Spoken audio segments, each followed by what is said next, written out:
Everybody, welcome to the Raw Online Report. As the year 2021 reaches the end, I thought it would be very appropriate to talk to my man, Giles Tiger Thomas, recap the year's top stories. So joining us all the way from Tiger Towers in the United Kingdom, please welcome the Tiger, Giles Thomas. What's up, Giles? How you doing, Ron? What a year it has been. Indeed, indeed. It's been a very eventful year.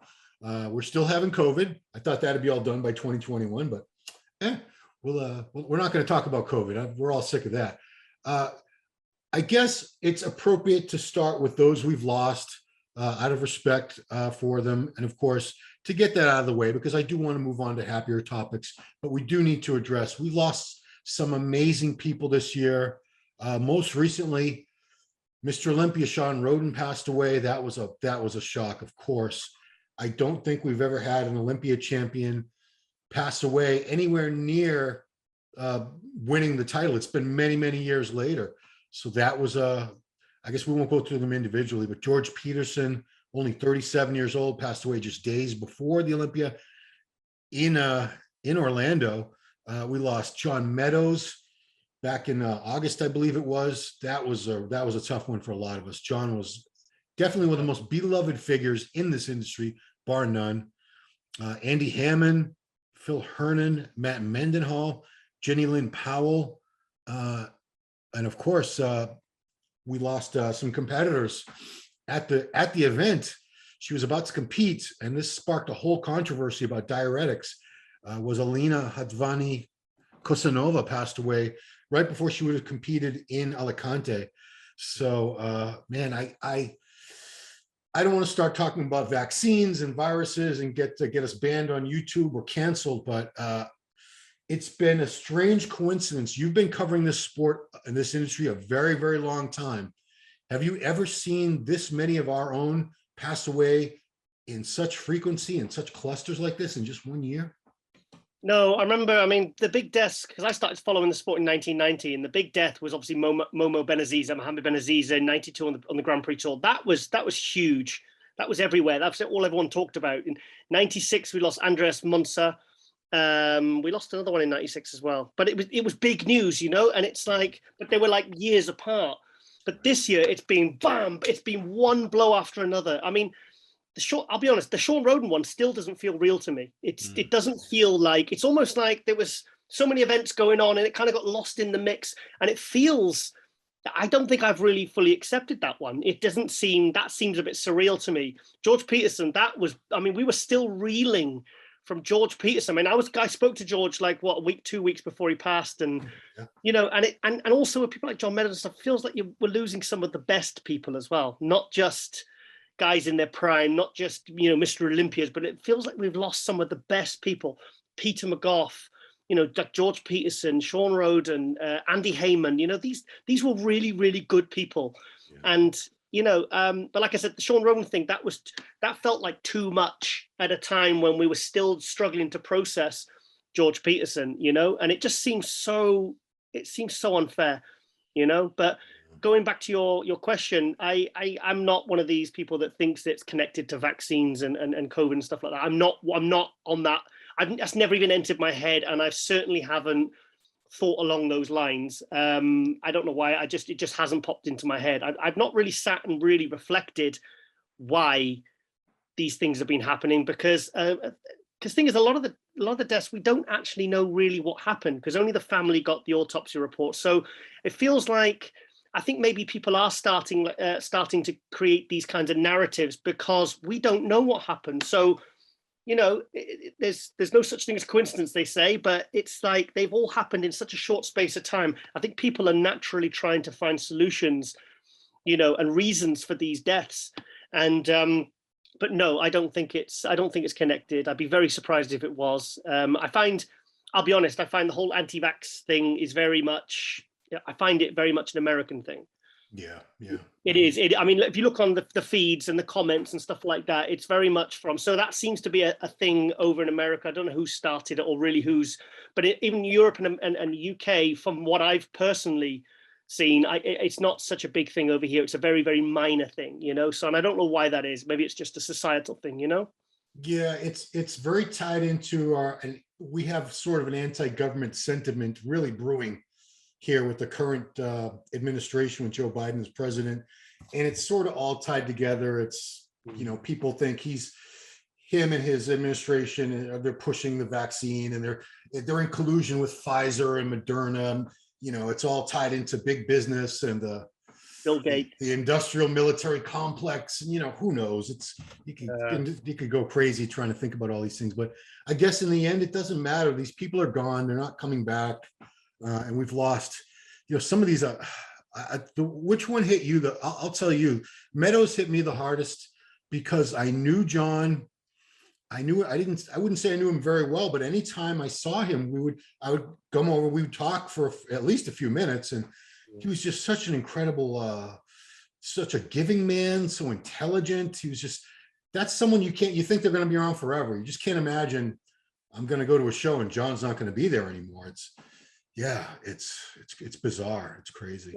John was one of those people that literally no one in the industry had a bad word to say about, because you know what we're like, we all talk, we all, and you hear things and you know who's thinking what and who's saying what, because it's not as big an industry as you actually realize when you boil it down.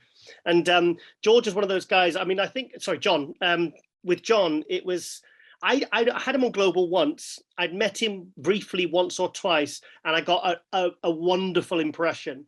And I almost wish now I'd got to know him a little bit better, and but the people, I think really I realized I felt it by how other people felt it that knew him well. Missy Truscott, Terence Ruffin, these people were, Samson Dowder, these people were absolutely heartbroken, and you could see it on the social media feeds and everything. And it was such a hard hitting thing. And because I felt for his sons, and I just thought it seemed so, because he had that heart attack year before, wasn't it?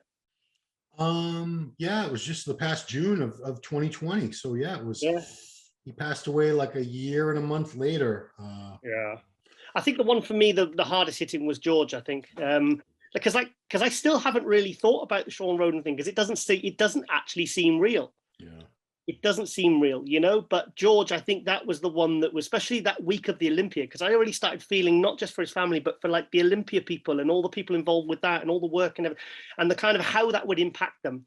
I spoke to Dan Solomon, and he started tearing up when I mentioned it, and it's like we're all kind of connected. It really, if we lose someone like that, it's just, and especially that week, it must have been, I really empathized with the pressure and the stress that would have caused them, when they're already under a lot of pressure with, organizing events and trying to give to the fans and give to the athletes and, give athletes that platform. But I think the George Peterson one hit me the hardest, because I only spoke to him 2 weeks before. I had him on Global, and our connection was really, really bad. And I said, look, mate, you look really tired. I said, let's just reschedule, and I'll contact you in a week or two. And as soon as I put it down, I said to Lauren, I said, look, I'm going to leave it till after the Olympia, because he looks absolutely exhausted. I says, I'm not going to get the best out of him right now. But yeah, I mean, they're all terrible. They're all sad. But it seems when they're in their prime as well, that hits even harder for me. And especially when they've got like children and families, and it's just awful. And, George is 37. And some of you guys watching this who are younger guys, that probably doesn't seem young to you, but I'm 52. Giles, you'll be 50 in a couple of years, in a few years. I mean, 37 is that's a young man. That's a young man. That's so young to go.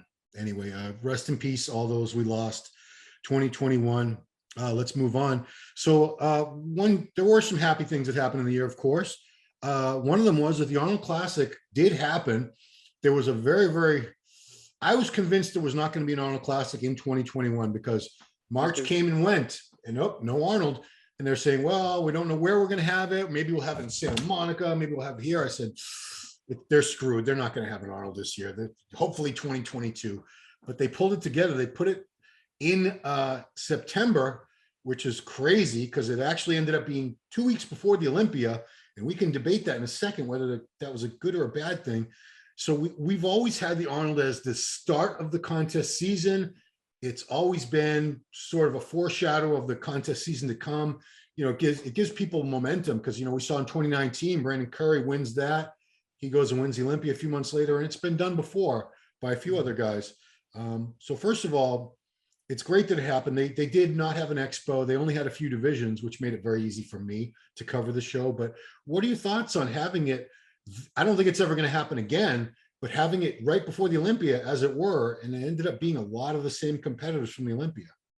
Well, like you said, I didn't expect it to happen. And I was really shocked when it was announced. I was like, but you know what? I think when I got back from the 2020 Arnold Classic, with all the shows being moved and everything that's happened since, it wasn't, I think we were just grateful for whatever we could get, whether the New York Pro was in Florida or no one cared. I think everyone by that point was just grateful and thankful that we actually had an Arnold Classic, whether there was no expo. I mean, I can't stand the expo anyway. I mean, I hate wading through that bloody expo. And, you know, like you always like, oh, I'm going to go get some shopping. I'm like, oh, I just want to, because usually to get to the amateur, you have to wade through or go to the judging of the classic and the, well, a few 212, you have to wade through all those people. And dude, do you remember, I hate to interrupt, but you helped us out we had to be escorted like in back alleys through the back of some of the stands, because there was just no way to get to where we needed to go. We had to be, you know, it was in two different locations for years. And you and I had to go from the expo to the veterans, and oh my God, run, pouring sweat. Like the judging's finished and you've got like 20 minutes to get to the finals of the next one. And we're like, and literally there's a sea of people. But you know what? Because I think if there's one thing to take away for the last couple of years, is I love social distancing. I don't like expos. I don't like people like that. I don't like people near. I don't like that many people. Yeah. So it's like that's that's one thing I will take away from the last couple of years is the social distancing thing. But so anyway, but going back to your point, the Arnold Classic.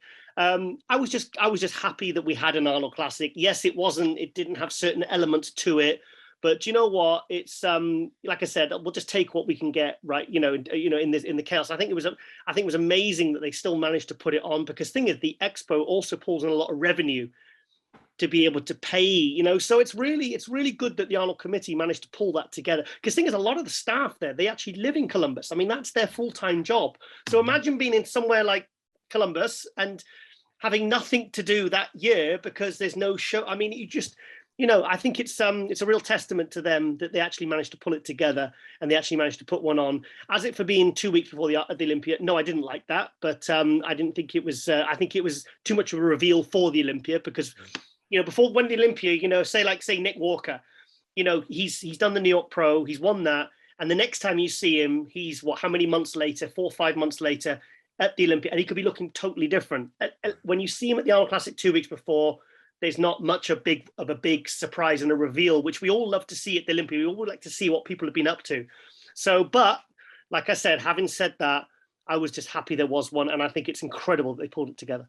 Yeah. So you just basically led right into our next topic, is Nick Walker, the mutant, because this kid, at the end of 2020, I should say at the very beginning of September 2020, he turned pro at the North American, and he jumped right into Chicago Pro 6 weeks later, I'm sorry.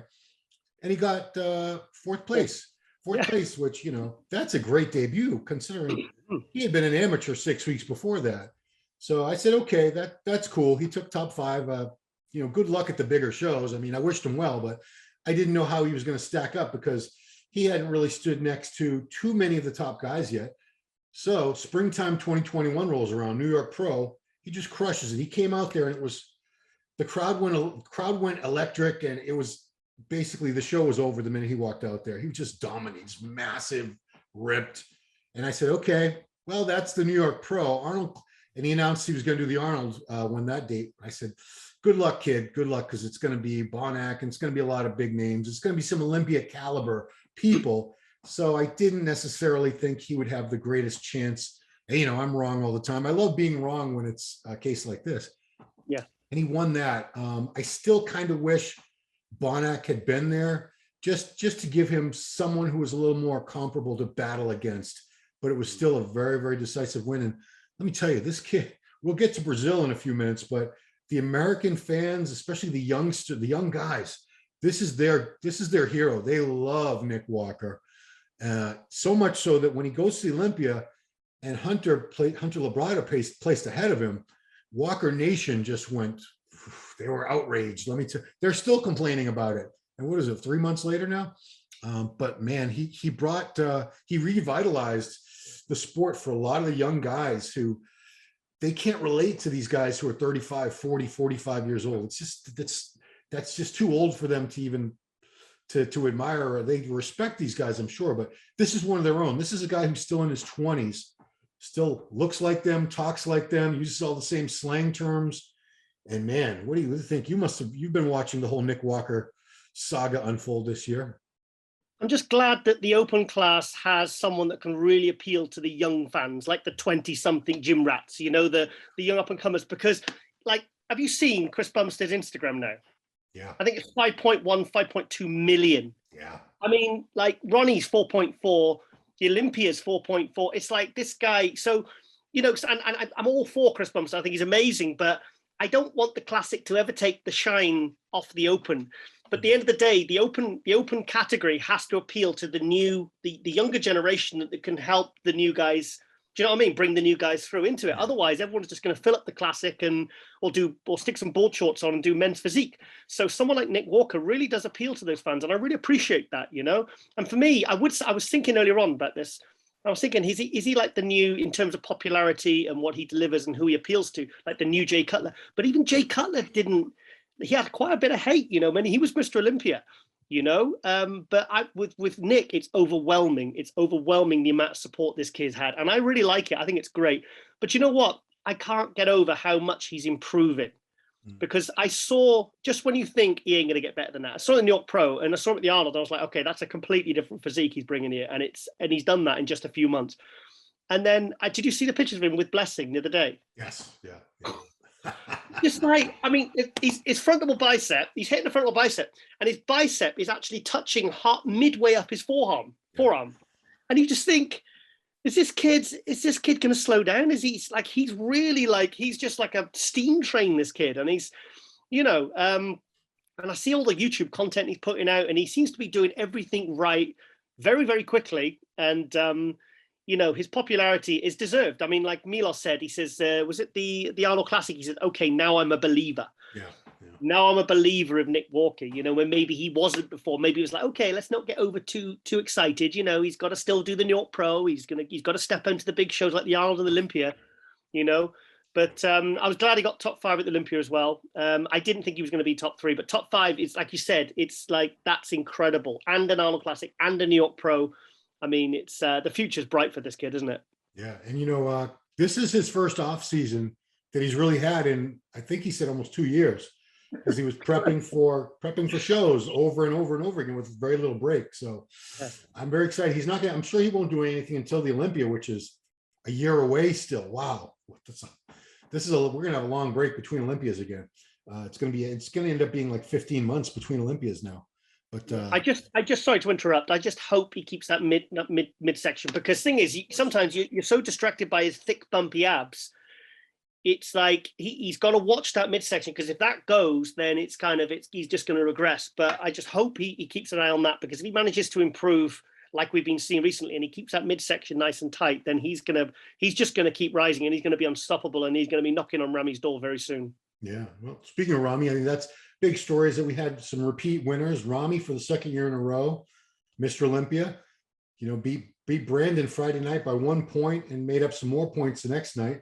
Bumstead, 3 years in a row, he's won the Classic Olympia. So these two look like they're building dynasties. I don't know about Bumstead, might win this thing a few more times for sure. Ramy might win it a few more times. So we could be seeing the beginning of 5, 6, 7 year reigns with one or both of these guys. I think we'll see. Okay, to counteract that, yes, I think you could be right on that. I think Ramy's incredible. I think Chris Bumstead's incredible. But realistically, to show the opposite, you know, kind of point of view, have they really improved in the last year? No, they haven't. They haven't. And, you know, at the end of the day, if you really want to hold on to that title, you can't just maintain, because especially like the classic class, I mean, you've got guys like Kalasinski, you've got all these new Ramondino, you've got, I mean, I've been at some of the European shows, and I tell you what, it's like when we've done the previews, we've looked at the lists of names, and we don't know a single name on that list, and we're really in the mix of it. So there's so many new, Peter Molnar, all these new guys coming through, and guys dropping down or moving up. And I tell you what, the quality and the depth is, especially in the last 2 years, is really, really increasing. And I hate to say it, but Bumstead and Ramy will really have to make some significant. They need to keep improving. They can't just come in and look, because I don't think Bumstead looked even as good as he did last year. Right. Yeah. But he still deserved the win. But next year, that's another year. Like you said, it's another. We still got another year until the Olympia next year. So these guys really need to kind of like Ramy didn't like the Chad Nichols posted. He said that from, I forget the date, it was something like from July to October or something. Ramy didn't train up to that point. Like he had 6 or 7 months completely off the gym, he said. So he said he did it on like a 4 or 5 month prep. You're Mr. Olympia. You can't do that. Yeah. You can, Ronnie used to take, Shaun Ray, Kevin DeVrone after the Olympia. Well, Kevin DeVrone especially used to take a long time off. But some of them wouldn't start training. The Olympia be in September. Most of them would start training maybe January, February at the latest. But Ramy now taking off 6, 7 months. I'm sorry, you can't do that. You cannot do that if you want to hold on to that title. So, like Dorian, he was always back in the gym the next day, because he said, "Look, I've got an Olympia title to win again next year. I've got to defend my title." So that sort of thing worries me for what they're obviously trying to do, and like you said, create a dynasty and win multiple Olympias. So, but it's good because it makes it less predictable, because So I think they need to be on their game and make some improvements for next year. Did Ramy or Chad ever officially state why he wasn't training all that time? No. I mean, no. I saw it. I'm not being a snitch here. I know he got married. He took a second wife, which is perfectly legal and acceptable in his country and his culture. So this isn't it's not a scandal or anything. But I mean, I don't know if that had something to do. Obviously, gyms and COVID shutting down. Yeah, you can't believe I brought that up, but. That's big. Mr. Olympia takes a second wife. How's that not a news story? That's a news story. I mean, yeah. That's interesting. Yeah. Well, it's like you said, it's a cultural thing, isn't it? So yeah, and you can have in Egypt, you can have up to 4 wives. I think 5 is off limits, but you can have 4. I'll say now, I'm never moving to Egypt. Yeah, I mean that's a lot of wives. One will do. Yeah, one's a lot to take care of. Let me tell you. All right, so to cap off that conversation. We have Bumstead, he's gonna be improving. He's still a young guy, but geez, look at these other guys. Urs is only 23. He's still got 10 or 12 pounds to grow into the limit. We got Terrence Ruffin, who's been knocking on the door 2 years in a row, second place. Terrence gets a little better. Who knows what could happen? And of course, hey, everybody in Brazil, Ramon Dino, your guy, he's going to get better and better too. I mean, I never heard of Urs before this year, and I never heard of Ramon before this year. Now look at them. What about guys? I just I had Horst MD, the Instagram guy, 750,000 followers from Brazil. He just won the bodybuilding the Brazil muscle contest a few weeks ago, and he's 5 pounds over the classic. Marcelo De Angelis. I've just had him on Global Muscle this week, and I mean, this guy, like, you look at the pictures, look from every angle, 5 pounds off that. Stick him next to Chris Bumstead. I'm telling that now, he will not get blown away. I mean, this guy is like a top 6 Olympia guy now, and he's not even done a pro show yet. So there's guys like this popping up. I mean, Classy FM, what's his name? Fabian Mayer. Yeah. Like these guys, there's some really good Middleman, Jose Berry from Spain. I mean, this guy he's won 4 shows this year. I think, was it 4 shows? Yeah, 4 shows this year. He's qualified for the Olympia 3 times for next year. I mean, there's guys like this, that are going to be hitting the Olympia next year. And I tell you what, it's, I don't know, like the days of the 80s and stuff, of like Lee Haney and stuff like that. I mean, they would pretty much look as good every single year. But I think the name of the game now is these guys are really going to have to improve. And Ramy can't be taking 6, 7 months off, and we need to see some improvements from Bumstead, because, look, Bumstead. Is that a bobblehead? Does the head bobble? No, it's static. It's static. But got guys like guys like Wesley Missers. Oh my goodness, yeah, I forgot about Wesley. Yeah, exactly. I mean, these guys, like some of these guys, they just need to get it together. I mean, Terrence Ruffin, I'm a huge fan of Terrence Ruffin. So, I mean, there's a guy who's literally, Breon Ensley, there's a guy that's not slowing down, and there's all these new guys coming through. So I think it's, I think sometimes, to say, oh, well, I think Bumstead will just win 6 or 7 and then retire by the time he's 30, which is what he wants to do. Yeah. But it's not a foregone conclusion, because especially the classic class, there was a lot of guys coming through with the open. I hate to say it, but I think Brandon, is the only guy that could take the title back off Ramy. I really do. Right now. That's the only guy right now. I'm looking at, Hadi. If they were going to give it to Hadi, they would have given it to one of these past 2 years. He was good enough to win if they were going to have him as the winner. So yeah, I mean, I tend to agree. He's like Bonac. I think he'll always be a top 6 guy for as long as he wants to, because he's so impressive, you know? Yeah. So we just talked about Brazil. So the 2 countries this year that have really come on strong, both with competitors that are excellent and fans that are just so loyal and supportive. Number 1 on that list, Brazil. My goodness. Wow. I mean, these Brazilian fans, you weren't at the Olympia, but I swear to you, there were at least 1,000, if not a couple thousand people from Brazil that made the trip up to Orlando to support athletes of theirs in various divisions. And they were so vocal. I mean, you could hear Portuguese like making your ears bleed. It was screaming so loud, or Creole, whatever they speak, their version of it.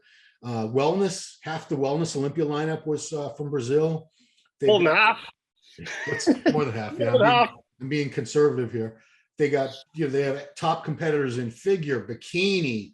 I don't know about fitness, women's physique. You got like Natalia in open, and the classic Ramon.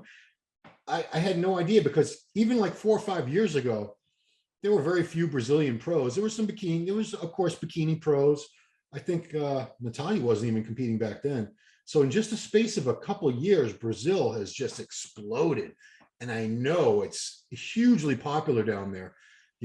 I talked to, I call him the, what's his name? He's my guy, Miguel Chain. He's basically the Giles Thomas of Brazil.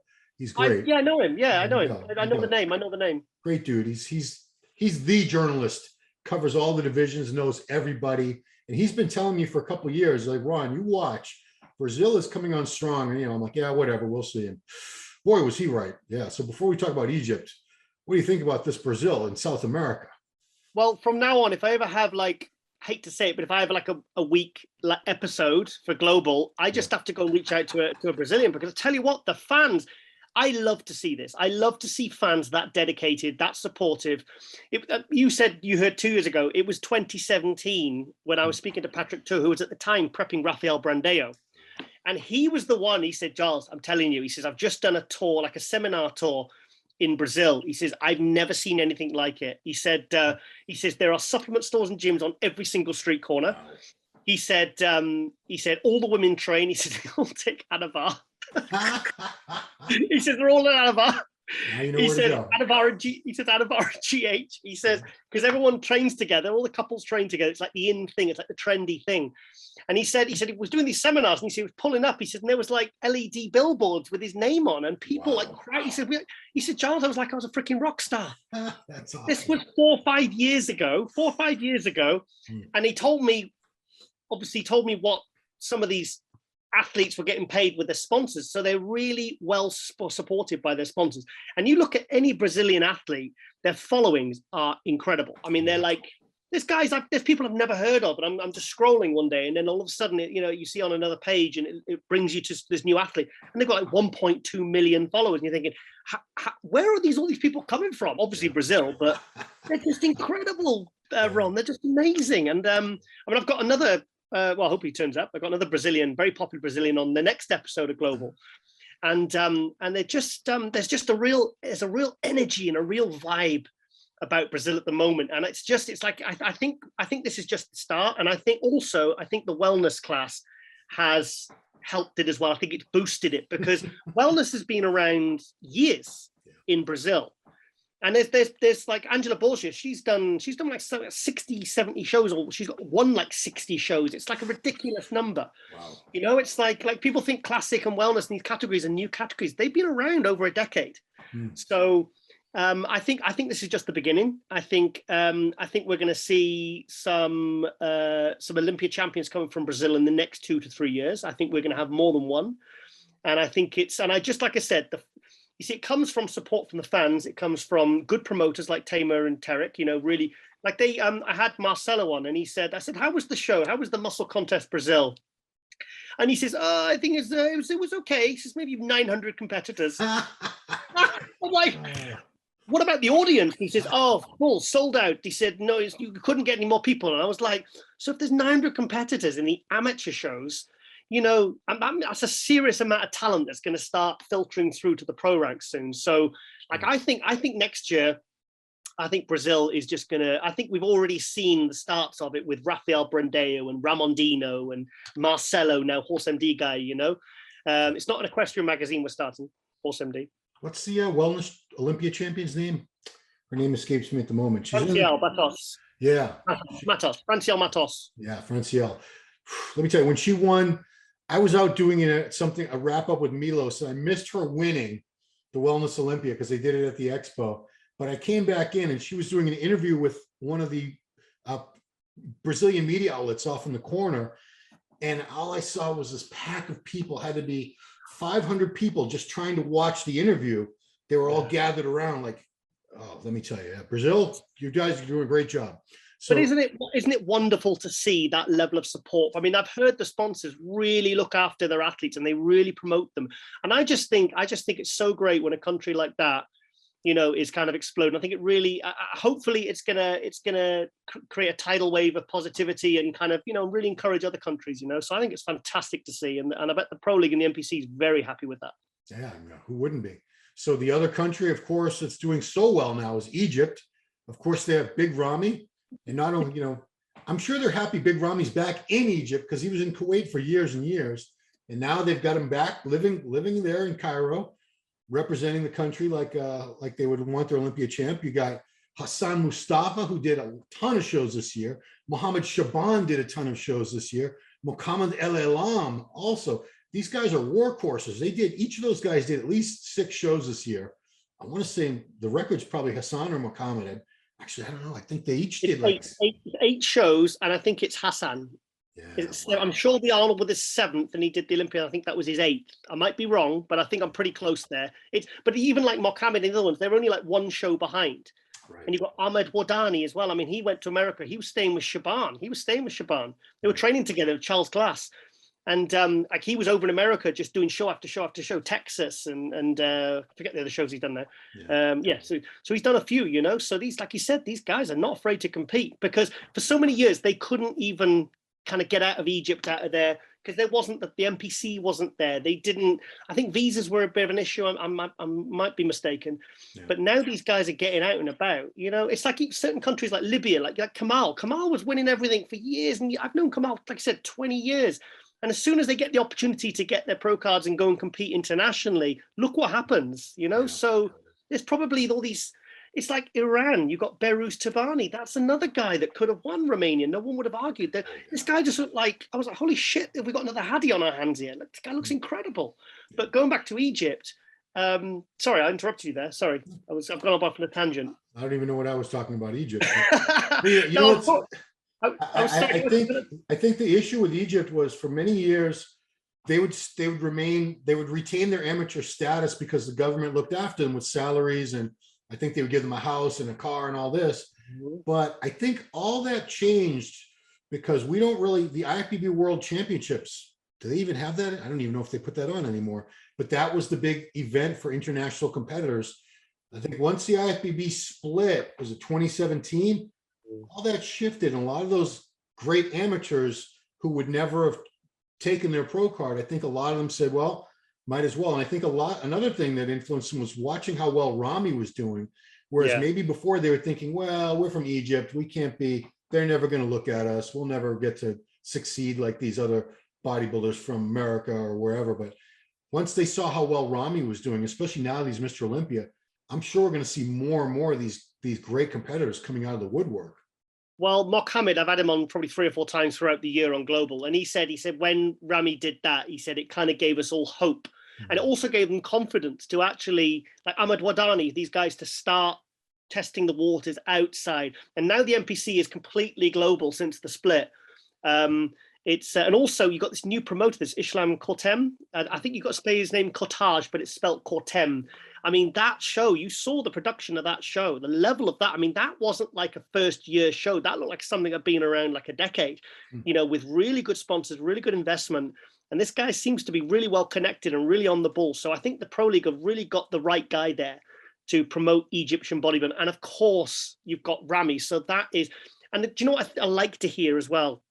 I spoke to Samson because he competed out in Egypt. He got third to Regan, wasn't it? Yeah. Shaban was second. And he said, I said, so what's it like? I had on Global a few weeks ago, and I said, what was it like then out there? I said, with Ramy, I said, is he like almost elevated to like godlike status now?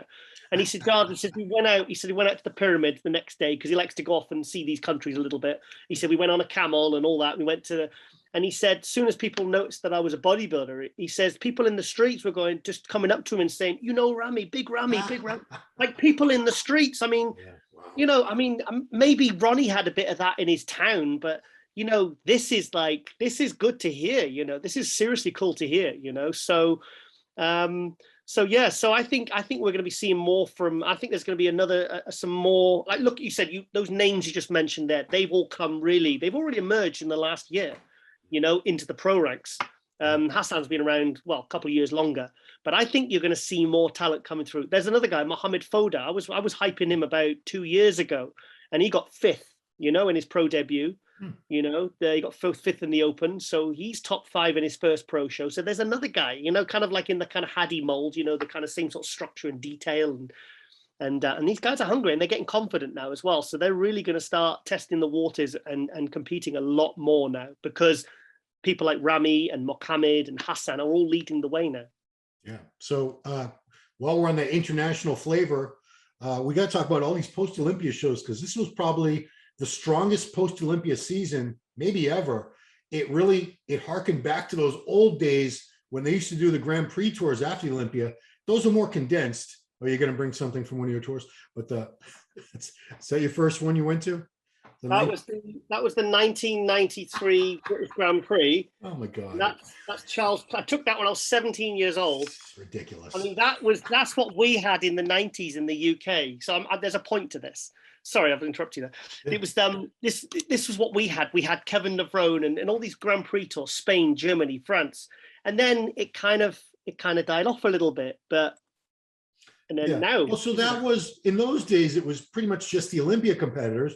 There would also be some guys from, if they went to a show in Spain, there'd be a couple of guys from Spain would compete, or there'd be local pros. But this tour gave a chance for a lot of guys who weren't in the Olympia to qualify for the following year's Olympia, to make names for themselves. We had shows every weekend. We had them in Prague, Spain, Italy, Egypt, United Kingdom, Romania, another one in the US, the Legion.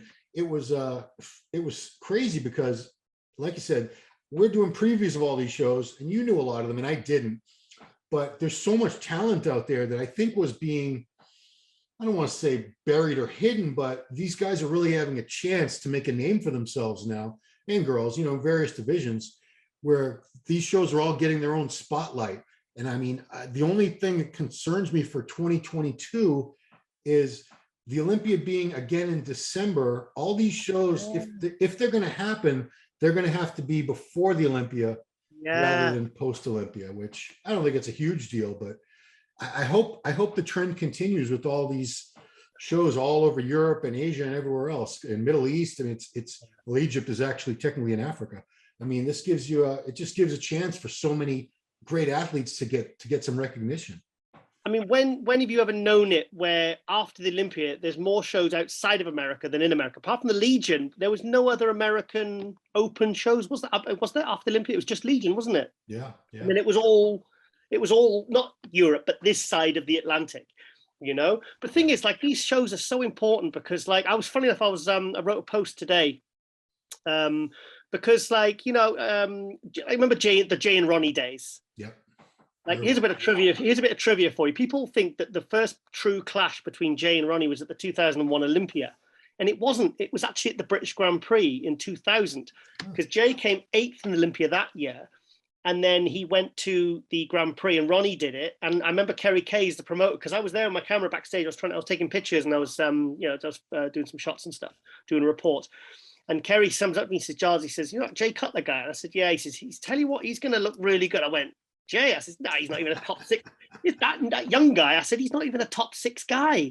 And he says, no, Giles, he's lost 14 pounds from the Olympia, and I've seen him and he looks unbelievable. Wow. He says, I'm not saying he's going to beat Ronnie, but he's going to look pretty good next to him. And he ended up getting second. So stuff like that, we got to see. We didn't have to go all the way to America to see these things, to see the Marcus Rawls, to see all those guys. And you know, and people like Nathan and stuff who couldn't get to the Olympia, he had an opportunity then this year to do multiple shows and make some prize money. And, you know, and it's like, because they've all been, you know, especially like Nathan, he's had, you know, trouble with his gym and stuff like that. And, you know, and incomes and, you know, and with the pandemic. So stuff like this, it's really important for athletes to kind of build their profiles, you know, make some prize money, get their qualifications in so they don't have to travel to America. Because I tell you what, a lot of these athletes, when they travel a long way for the first time, it's a rude awakening for them. There's some of them that just aren't prepared, and preps can literally go down the toilet, you know, just purely by not being prepared. I mean, I had Quinton Area, and he said, oh no, I was so prepared for Romania. He says, I was like regimented because I knew I had to be because I've competed abroad before.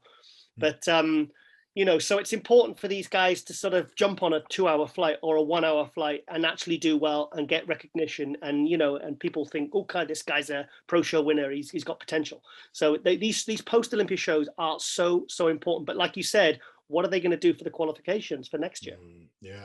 You know, just another thing that's important is it gives the fans in Europe, especially, a chance to see these top guys, because the Olympia used to be in the US one year, and then it would be in Europe. They would alternate years. It would be in the UK, it would be in France, Germany, Belgium. Where'd they have it in? Where'd Dorian win it in? Finland. Oh, Helsinki. I mean, 92. Yeah. It was all over the place. Sweden in 87. It used to be all over Europe. And once they settled into Las Vegas in like 2000, I think that was it. They never moved it again. It's been the US, I want to say, every year since 99. Oh no, hang on. Oh geez, like 90. Since 93. Yeah, I think Finland, Atlanta, New York, and then Vegas. Yeah, Finland was the last. Dorian's first win was the last time the Olympia was held outside the US. So the ice rink. Yeah, that's right. So, you know, I mean, we in America, we tend to think of we're the only country in the world and everything, and there's no other human beings outside of our country. We're idiots like that. But there's a whole other world out there, apparently. A lot of fans, a lot of athletes. So this is it's making it more of a global sport. MD Global, guys, watch that show. One thing I'd like to say, though, I really, really hope that they managed to get the Arnold Australia back up and running, because that's really hurt Tony Doherty. That's really hit him financially. That's really hit what he's been building for a number of years. So I really want to give some acknowledgement to that, because there's a guy who really gives back to the industry, and he's a really caring, decent guy.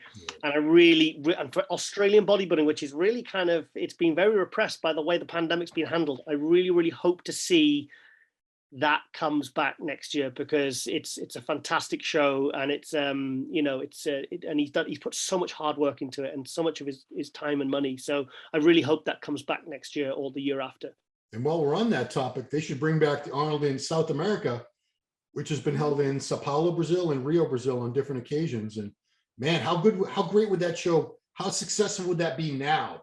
Can you imagine? Oh my God. I mean, like I wouldn't want to cover the amateur, put it that way.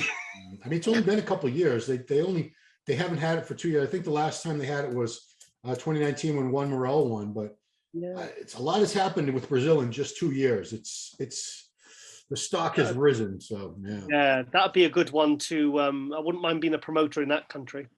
So the final subject is, we have a ton of guys qualified already for the 2022 Mr. Olympia. So they don't have to do a damn thing for a year, except get ready for the Olympia now. Look at some of these names. We got Regan Grimes, Rafael Brent. Oh, I'm sorry. I have one other thing I want to mention before we get into that is the 212 competitors. 212 competitors that did open shows this year after the Olympia. 2 of those shows were won. Open shows were won by 212 pros. We had 212 Olympia champion Shaun Clarida. He won the Legion Sports Fest, beating out Regan and Sergio, who outweighed him by 70 to 100 pounds. Wow.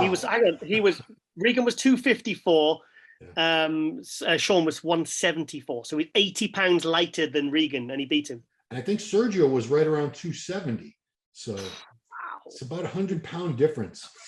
Wow. But I'll tell you, it confused a lot of people, because they said, well, if the reason why Hadi Choopan can't win the Mr. Olympia is because he's so much shorter and lighter than Ramy, why did you let Shaun Clarida beat these 2 guys who are much taller and heavier? But I don't think you can base judging trends off one show. And then a few weeks later, off in Spain, Angel Calderon Frias, who's already won every damn 212 show outside the USA, Yeah. decided, I guess I'll do an open show, and he won that. That was was that the Europe? Which show did he win? Romania? Big Man Weekend. I was doing the live stream. I was there. That's right. You were there. Was that Spain or Portugal? Spain, right? That was Spain, Alicante. Yeah, I was only there a couple of weeks ago with Ashley and all doing me and Lauren doing the live stream commentary. I'm glad you remember. My brain is close. I definitely remember being there. Yeah. So, but that opened up a whole other debate as to why can't these guys do both the 212 Olympia next year and the Open Olympia? What have you addressed that anywhere? What are your thoughts on that? I've written about it in my my Global Muscle Buzz column. Next issue, not the one after. I think it does raise a lot of good questions because let's be honest. I think in many ways, I hate to say this, but in a lot of fans' eyes, the 212 is secondary to the Open. I mean, it's 10%. I mean, Ramy gets 400,000.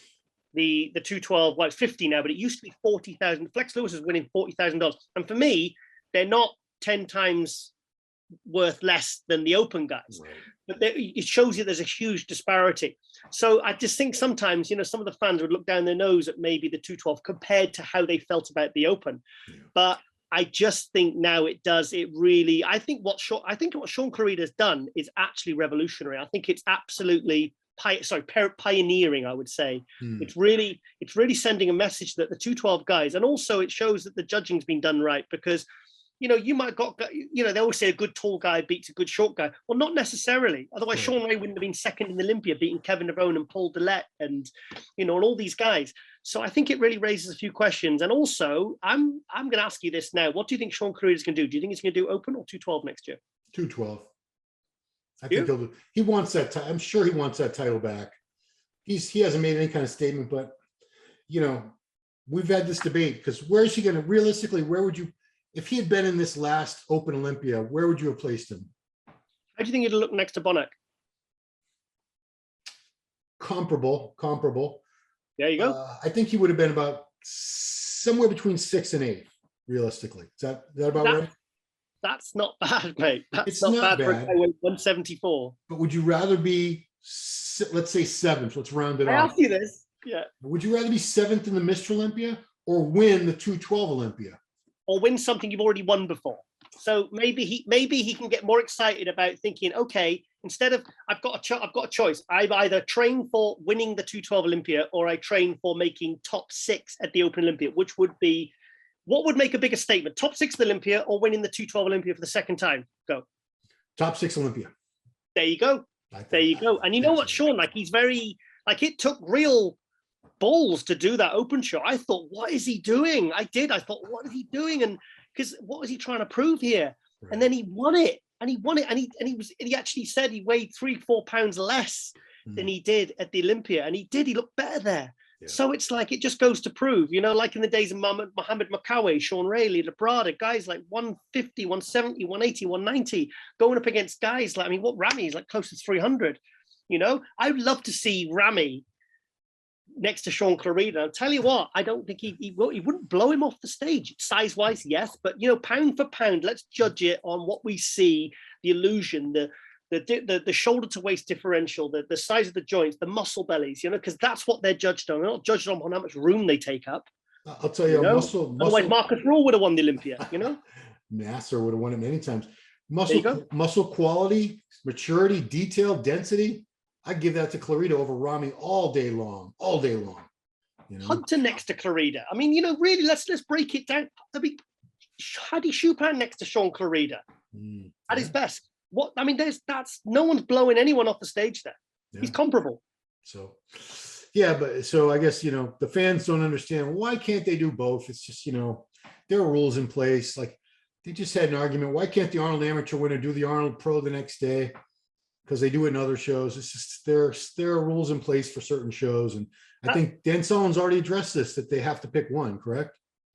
Yes, but do you know what? I actually like that idea of the amateur Arnold guy, because normally the winner of the overall amateur Arnold gets to do the Arnold the next year. Right. So why not let them do what they do with all the other pro shows and let them do the pro? I would be up for that. I think that'd be really exciting, because I tell you what, some of these guys actually bring their best to the amateur shows. I remember I tell you what, is a good example. 2017 San Marino, Tim Buddersheim won the heavyweights, was it the supers, and the overall. The next day, he came fourth out of 28, and third place was Brandon Curry, second was Hadi Chupin, and first was Cedric McMillan. So, and he probably was in the best condition I've ever seen him. So why not let the overall amateur winner? Because do you know what? I don't think he'd place last. Yeah. I think he'd probably look very, very good. And, you know, he would have beaten a lot of good amateurs the day before. So why not do what they do with all the other pro shows where you get your pro card and then you compete? Look at Joe Seaman, you know, guys like that.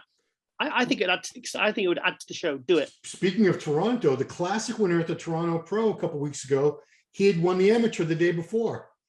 So I'm like, who is this guy? He's not on my score sheets because he wasn't a pro. He just turned pro that day before. So yeah, and you're right. You know, a lot of these guys, when they turn pro, for some people, that's the best they ever look. I mean, condition wise, because after that they say, well, I got to get big and full. I got to be bigger and this and that. And they lose their lines. They lose that crazy detail. Whereas this wouldn't give them that chance to screw up. They go right from the amateur win to the pro stage. And yeah, well, let's do that, guys. What do you say? Are we all in agreement? No, because like we had, you know, you got, because thing is, they let them get the invite the following year, but why not do it the next day? Because that's the new trend with all the pro shows now. That's what they're doing, and I think they should apply this to this as well. But I don't think they should do it for the Olympia, because obviously that's a completely different ballgame, because that's something you have to properly qualify for. Yeah, and you know, especially with the Arnold being invitation based anyway. Yeah, it's not nobody on the Arnold stage technically qualified to be there anyway. They were all invited, or they applied and they were accepted into it. So yeah, okay. You actually changed my mind, because up until we just had this conversation, I was like, that's a stupid idea. They should make them wait a year. So now you changed. But you know what? You've got to ask yourself, who would complain if they did that? Who would complain if you see all the lineup and all of a sudden, and finally yesterday's overall amateur winner, so-and-so from so-and-so, and he looks incredible, because at the end of the day, to win those amateurs, they have to beat a lot of good athletes. So I say give them the chance, because like I said, it seems to be it's de rigueur in all the other shows. So I think they should do that now, because that's something that they, you know, it's a new thing. So let them do it with the Arnold Classic as well. All right. Well, I don't know whose this decision goes to. Jim Mannion, if it's yours, think about it, Jim. What do you think it is? I don't know. All right. So now we are finally at the end as far as who's qualified. So obviously we already have for the Olympia, the top 5 are automatically qualified, which was Ramy, Brandon Curry, Hadi Chupin, Hunter Labrada, and Nick Walker. They're all qualified. And we can add to that list 1, 2, 3, 4, 5, 6 other names that I thought of, and I think there might be more. So Regan Grimes is qualified now, Rafael Brandao, Samson Dauda, Nathan DeAsha, and the two 212 guys, Shaun Clarida and Angel Calderon. If they want to, they could choose the Open Olympia, either one of them. And I'd be surprised if one or both of them doesn't do that. I think one of them will. That's my prediction. Sorry, what was it? 212 guys do the Open? I think either Clarida or Angel will do Open Olympia next year. Clarida. I think Angel Calderon still he's gone 10th, 7th, 4th at Olympia. He's knocking on that top 3. So I think he should definitely stick with 212, unless thing is, it might be just a case of like Angel Calderon maybe struggles to make 212. Clarida doesn't. But I think Clarida, would make a huge, for me, it'd be very, very exciting. I'd be more excited to hear that Shaun gets top 6 at Olympia than gets the 212 Olympia title back. For me, that would be a bigger talking point. And so what was the question? No, that was it. I mean, that was it. Okay. The Flex Lewis doesn't need to qualify, right? He's already lifetime invite. He'll get a special invite. But do you know what? I'm sure he's going to hate my guts for this, but I think he needs to qualify.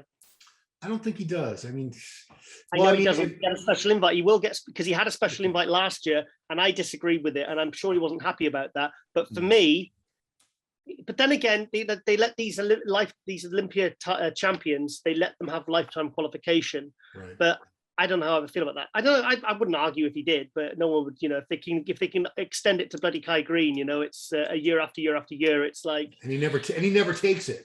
No, come on, you know, you may as well offer it to bloody Lee Haney or Dorian or something. You know, it's. You're old enough to remember. You're old enough to remember when they used to give it to Gunter Schlierkamp every year, special invite. Why? Because he was blonde, blue eyes, beautiful smile. He sold a lot of products. He sold a lot of tickets. So let's get Gunter up there. And then he almost. Then he But beat Ronnie that year. He did, but thank God in 2002 he managed to do. Otherwise, it would have made a bit of a mockery of it, wouldn't it? Because you said that, yes, he sells products. He said, but at the end of the day, he still did prove himself, you know. So Joe Weider wasn't way off the mark with that one, because that 2002 Olympia, I was there, mate. I was backstage. I was backstage with my camera. I've got the photos I've got, never been seen, you know. Yeah, wow. And Joe Weider was there, and you know, so he, and like I said, he beat Ronnie Coleman a few weeks later. So, you know, that's one instance where he actually proved Joe Weider the right to do so. So I keep going off on tangent. You just gave me a great idea for MD Global Muscle. There's that section at the end with the shout outs and everything. Hot news. Hot news. Are you listening? Can you get those pictures? Just like a collage of like 20 of them. Say, here are my never before seen shots from backstage. I would love to see that. Because that was Ronnie at his big freak, Gunter at his best ever. Yeah. I think Kevin was that Kevin's last Olympia? I've got Kevin Navarone practicing his routine backstage in front of Art Atwood, Craig Titus, Chris Cormier. Chris Cormier was there. I mean, I was there. I was excited by my press pass. I've got it there. My press, I can see it from here. A 2002 press pass, and it was then you could just literally go wherever you wanted, whenever you wanted. So I was just getting up from the audience, just running backstage, back and forth. And of course, that was, you know, watching Ronnie, and you kind of, because my first Olympia with my press pass, I'm trying to act all cool about it and not like total fanboy when I saw Ronnie and Kevin and Chris and Dexter and Dennis James and Gunter, and oh my God, it was, and Joe Weider just like brushing past me, you know, with his, you know, I said hi and he said hello, so that was cool. So that was my little moment, you know. But Betty Weider and all that, it was just, and there was so much going on backstage at those times as well. There was so much, there was. I always feel like I felt bad that other people couldn't feel that atmosphere and the kind of, you know, it was just such a great thing because it was all in one big open room, you know, it was incredible. Yeah, good time. Well, now you know if there's ever a slow week and there's not enough hot news, you got to put that in there. You got to. Special request, please. Okay. Right. Okay. Well, I know where they are as well. I know where the negatives are. I'd have to get a negative scanner and do it, but I can do that. Yeah, I can do that. Yeah. In fact, Ronnie's actually asked me to get those photos because they he says, look, he says, we love having, you know, because we have like a database of all our photos and images we use for RCSS and all our marketing. He says, but if anyone comes out with any new photos from the past of me, he says, that's great. He says, dig them out. He says, we'll take them off your hands, you know. Wow. So. Wow. Well, that wraps up 2021. Hopefully we don't have any big news stories in the next 2 weeks that we failed to cover because they hadn't happened yet. But I want to encourage everyone to check out the best show, MD Global Muscle. It premieres every Wednesday morning on Muscular Development's YouTube channel right here. Also, Buff Bombshells every Thursday morning, same station. Keep it right here at Muscular Development. We want you to like our videos, subscribe to the channel, hit the bell, turn on all your notifications. We want all that good stuff. Comment, give us praise, tear us apart. We don't care as long as you comment. That's it. So, man, Giles, it's been a heck of a year. Looking forward to a great 2022 where you return to the USA to cover the Arnold and the Olympia. Come on now. Yes. Oh, mate. Do you know what? Do you know what? It really, just to get out and about, even going to Romania and Spain, it was a big deal for me because I know it sounds funny, but we're all part of this funny little tribe, you know, and it's like I miss I miss you guys, you know, I miss Steve. I miss seeing like Jake Woods and Alina's and all the people in the media and all the competitors and the coaches and the promoters and Tim Gardner, and you know, you feel like you're all partying together afterwards. And you know, I really missed everyone so much, you know, because I only get 2 opportunities really to come to America to see what are my colleagues, my friends, you know. So it was hard for me this year, you know, sitting, you know, watching you doing coverage at the Arnold's, Olympias and New York Pros, and I missed it, mate. So I can't wait. And I hope to God I get out to the Arnold in March, but I really do. Yeah, I mean, I hope so too. I had some great help from Milo Sarshev, a lot of these shows. Big Mike Cox came out to a couple of them too, but it's not the same without the Tiger, man. I'm telling you, it's just not. Being real. So 2022, God willing, inshallah, we'll have you back here. All right, well, that wraps it up. Thank you guys so much for watching 2021's wrap up with Giles, Tiger Thomas, and myself. Appreciate you watching. Have a great weekend. We'll see you next time. Bye-bye.